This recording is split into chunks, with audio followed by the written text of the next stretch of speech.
হঠাৎ গেস্ট এসে গেছে আর বাড়িতে শুধু ডিম আর আলু আছে, তাহলে 5 মিনিটে বানিয়ে ফেলো এই ক্রিস্পি এগ কাটলেট।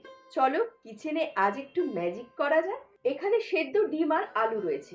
গ্রেটারের সাহায্যে দুটোকেই ভালো করে ঘষে নেব, যাতে কোনো দলা বা দানা না থাকে।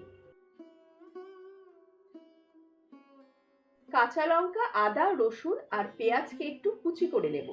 খুব বেশি মিহি করে কুচোবো না, তাতে জল ছেড়ে দেবে। একটু কম মিহি করব। আমি কেমন করছি তোমরা একটু খেয়াল করো, তাহলেই বুঝতে পারবে।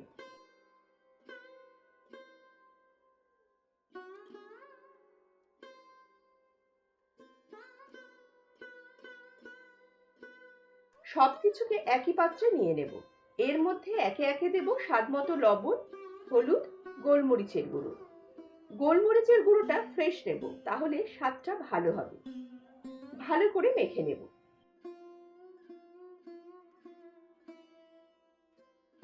দেব 2 চামচের মতো বেসন। আমি যে পরিমাণ আলু ডিম নিয়েছি তাতে 2 চামচই যথেষ্ট। আর যদি বেসন দিতে না চাও তোমরা, তাহলে আলু সেদ্ধ আর একটা নিও। সবকিছুকে ভালো করে মেখে নিয়ে টিক্কির শেপে গড়ে নেব। শেপ দেওয়ার সময় হাতের তালুতে একটু তেল দিয়ে গ্রিস করে নিও, তাহলে গড়তে সুবিধে হবে।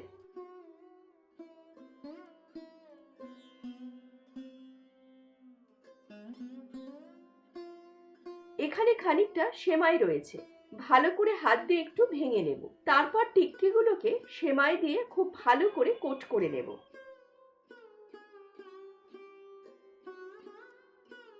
ভালো লাগলে লাইক, শেয়ার আর সাবস্ক্রাইব করে আমার পাশে থেকো। ভাজার জন্য সাদা তেল প্রথমে গরম করে নেব। তেল গরম হলে গ্যাসের আঁচ মাঝারি রেখে উল্টে পাল্টে টিক্কিগুলোকে সোনালি করে ভেজে নেব। গ্যাসের আঁচ কিন্তু বাড়াবে না, তাহলে টিক্কি বা কাটলেট যাই বলো না কেন, ভেতর থেকে ভালো করে কিন্তু ভাজা হবে না। তাই কম আঁচেই ভাজতে হবে। এবার গরম গরম পরিবেশন করো বাড়িতে হঠাৎ আসা অতিথিকে চা বা কফির সাথে। সঙ্গে একটু সস দিও কিন্তু। সকলে ভালো থেকো, সুস্থ থেকো। শুভরাত্রি।